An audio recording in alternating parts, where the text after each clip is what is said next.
കേരളത്തിലെ അതിപുരാതനവും അന്താരാഷ്ട്ര പ്രശസ്തവുമായ നാഗരാജാവിനുള്ള ഒരു ക്ഷേത്രമാണ് ആലപ്പുഴ ജില്ലയിലെ ഹരിപ്പാട് സ്ഥിതി ചെയ്യുന്ന മണ്ണാറശാല ശ്രീ നാഗരാജ ക്ഷേത്രം.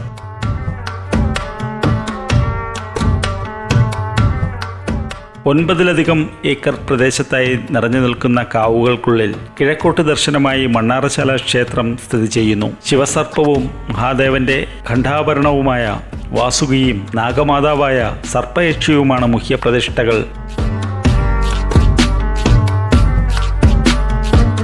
നാഗരാജാവിൻ്റെ മറ്റൊരു രാജ്ഞിയായ നാഗയക്ഷിയും സഹോദരി നാഗചാമുണ്ഡിയുമാണ് മറ്റു പ്രതിഷ്ഠകൾ. ക്ഷേത്രത്തോട് ചേർന്നുള്ള ഇല്ലത്തിൻ്റെ നിലവറയിൽ മഹാവിഷ്ണുനാഗവും മഹാവിഷ്ണുവിൻ്റെ ശയനവുമായ നാഗരാജാവായ അനന്തൻ അഥവാ ആദികേശൻ കുടികൊള്ളുന്നു. അനന്തന്റെ പുറത്ത് സാക്ഷാൽ ആദിനാരായണ മഹാവിഷ്ണു ശയിക്കുന്നു എന്നാണ് വിശ്വാസം. അപ്പൂപ്പൻ എന്നാണ് ശേഷനാഗം അറിയപ്പെടുന്നത്. ആദിയും അന്തവുമില്ലാത്ത പ്രപഞ്ചത്തിന്റെ പ്രതീകമായിട്ടാണ് അനന്തനെ കണക്കാക്കുന്നത്. ഈ ക്ഷേത്രത്തിൽ മഹാഗണപതി, ദുർഗ, ഭദ്രകാളി, പരമശിവൻ, ധർമ്മശാസ്താവ് എന്നീ ഉപദേവതകൾ ഉണ്ട്.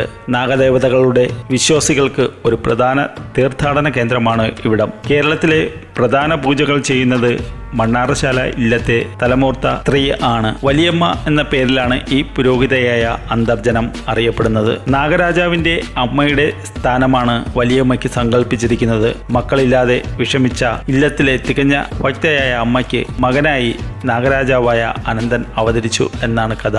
ഈ ക്ഷേത്രത്തിൽ ഉരുളിക്കമഴ്ത്തൽ വഴിപാട് നടത്തി പ്രാർത്ഥിച്ചാൽ അനേകകാലം ചികിത്സ ചെയ്തിട്ടും കുട്ടികൾ ഉണ്ടാകാത്ത ദമ്പതിമാർക്ക് സന്താനഭാഗ്യം ഉണ്ടാകും എന്നാണ് വിശ്വാസം. കൂടാതെ കുടുംബത്തിന്റെ അഭിവൃദ്ധിക്കും മക്കളുടെ അഭിവൃദ്ധിക്കും സർപ്പദോഷം അകലുമെന്നുള്ള വിശ്വാസവും ഭക്തരെ ഇവിടേക്ക് ആകർഷിക്കുന്നു. തുലാമാസത്തിലെ ആയില്യത്തിലാണ് ഇവിടെ പ്രാധാന്യം. ഒരിക്കൽ മഹാരാജാവ് തിരുമനസ്സുകൊണ്ട് എഴുന്നള്ളാൻ തടസ്സമുണ്ടായതിനാൽ അദ്ദേഹത്തിന്റെ അഭ്യർത്ഥന മാനിച്ചാണ് കന്നിമാസത്തിലെ ആയില്യം മാറ്റി ഇവിടെ തുലാമാസത്തിൽ ആയില്യം ആഘോഷിക്കുന്ന രീതി തുടങ്ങിയത് എന്നാണ് ഐതിഹ്യം. കന്നിമാസത്തിലും തുലാമാസത്തിലും നടക്കുന്ന ആയില്യ പൂജകൾ 12 ദിവസങ്ങൾ നിറഞ്ഞു നിൽക്കുന്ന പൂജകളാണ്. സർപ്പാരാധന, സർപ്പദേവങ്ങളോടുള്ള ഭക്തിയാണ് സർപ്പപൂജ. ഈ പാരമ്പര്യം പ്രത്യേകിച്ച് മതത്തിലും പുരാണങ്ങളിലും പുരാതന സംസ്കാരങ്ങളിലും ഉണ്ട്. പാമ്പുകളെ അറിവിൻ്റെയും ശക്തിയുടെയും നവീകരണത്തിൻ്റെയും ഉടമകളായി കണ്ടിരുന്നു. ഈ പ്രശസ്തമായ നാഗക്ഷേത്രം മരങ്ങൾ ഇടതിങ്ങി വളർന്ന കാവിൻ്റെ നടുവിലാണ് സ്ഥിതി ചെയ്യുന്നത്. മണ്ണാറശാല ക്ഷേത്രത്തിലേക്കുള്ള നടപ്പാതയിൽ വഴിക്ക് ഇരുവശവും മരങ്ങളുടെ ചുവട്ടിലായി 30,000-ഓളം നാഗപ്രതിമകളുണ്ട്. ഇത്രയും നാഗപ്രതിമകളുള്ള കേരളത്തിലെ ഒരേ ഒരു ക്ഷേത്രമാണ് മണ്ണാറശാല ശ്രീ നാഗരാജ ക്ഷേത്രം. ക്ഷേത്രത്തിൽ നിന്ന് ലഭിക്കുന്ന പ്രത്യേകമായി നിർമ്മിച്ച മഞ്ഞൾ കുഴമ്പ് രോഗസംഹാരിയാണെന്നാണ് വിശ്വാസം.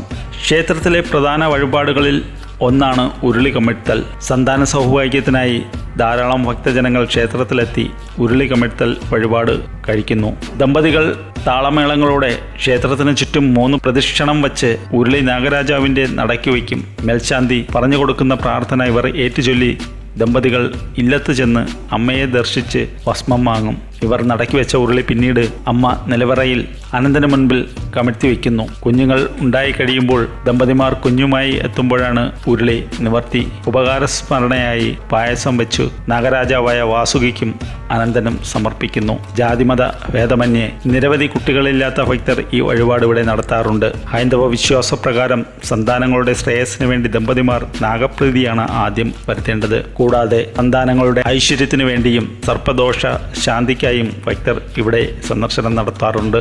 രാവിലെ 5 മണി മുതൽ ഉച്ചയ്ക്ക് 12 മണി വരെ ദർശനം സൗകര്യമുണ്ടായിരിക്കുന്നതാണ്. വൈകുന്നേരം 5:30 മുതൽ രാത്രി 7:30 വരെ ക്ഷേത്രത്തിൽ ദർശന സമയം അനുവദിച്ചിരിക്കുന്നു. ക്ഷേത്രത്തിൽ എത്തിച്ചേരാനുള്ള വഴി കേരളത്തിലെ ആലപ്പുഴ ജില്ലയിലെ ഹരിപ്പാട് ബസ് സ്റ്റാൻഡിൽ നിന്ന് 3 കിലോമീറ്റർ വടക്കു പടിഞ്ഞാറ് മാറിയാണ് ക്ഷേത്രം സ്ഥിതി ചെയ്യുന്നത്. ഹരിപ്പാട് റെയിൽവേ സ്റ്റേഷനിൽ നിന്നും ക്ഷേത്രത്തിലേക്ക് എത്താൻ 3.5 കിലോമീറ്റർ മാത്രമേ ഉള്ളൂ. കൊച്ചി അന്താരാഷ്ട്ര വിമാനത്താവളത്തിൽ നിന്ന് 115 കിലോമീറ്ററും തിരുവനന്തപുരം അന്താരാഷ്ട്ര വിമാനത്താവളത്തിൽ നിന്ന് 125 കിലോമീറ്ററുമാണ് ഇവിടേക്കുള്ള ദൂരം. ഹരിപ്പാട് സുബ്രഹ്മണ്യ സ്വാമി ക്ഷേത്രത്തിൽ നിന്ന് വടക്കോട്ട് പോയാലും മണ്ണാറശാലയിൽ എത്തിച്ചേരാവുന്നതാണ്.